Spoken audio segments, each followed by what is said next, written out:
Хорошо.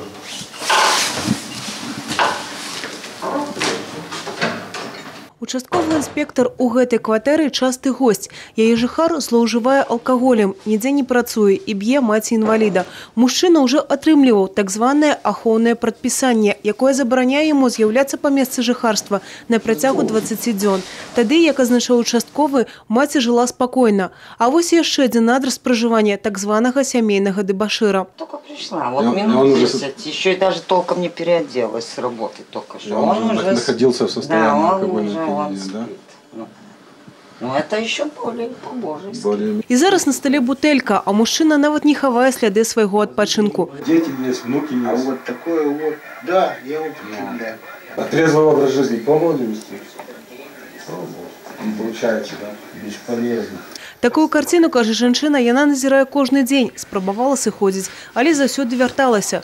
Пара ўжо доўгі час у разводзе, але вымушана жыць разам. Конфликты у вас, когда он выпивший, случаются? Ну, вы же неоднократно уже обращались в милицию. Ну да, были, но я стараюсь избегать. Или на улицу, или в комнату на ключ, и тихонько сижу, он подергает, думаю, что я ушла и уходит. Злоўжыванне алкаголем – адна з галоўных прычын сямейнага гвалту, але не адзіная. У мінулым годзе ў Брэскай вобласці на глебе сямейна-бытавых адносін было здзейснена 13 забойстваў і 41 цяжкае цялеснае пашкоджанне. Сёлета ўжо 2,6. Потерпевшие, скажем так, боятся или скрывают вот эти факты насилия. В милицию не обращаются, поэтому, скажем, латентное, скрытое правонарушение, которое со стороны агрессора производится. Меры ўздзеяння на хатніх тыранаў у праваахоўнікаў розныя. У мінулым годзе да адміністрацыйнай адказнасці прыцягнута 7,5 тысяч чалавек. Дэбашыраў таксама часова адсяляюць. Хворых на алкоголизм накіроўваюць у лечебно-працоўныя профилактории. Таких лиц в прошлом году было направлено 958. Частичное ограничение в дееспособности лиц, которые злоупотребляют спиртными напитками, 100 человек было ограничено. Привлечение таких лиц к уголовной ответственности правонарушителей. Так называемым превентивным статьям.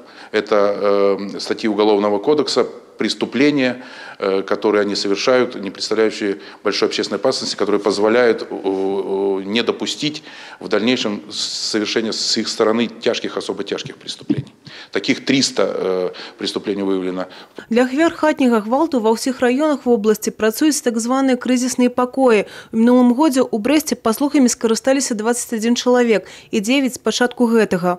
Те женщины, которые уже решаются на заселение в кризисную комнату, на уход от агрессора, они готовы к изменению своей жизни.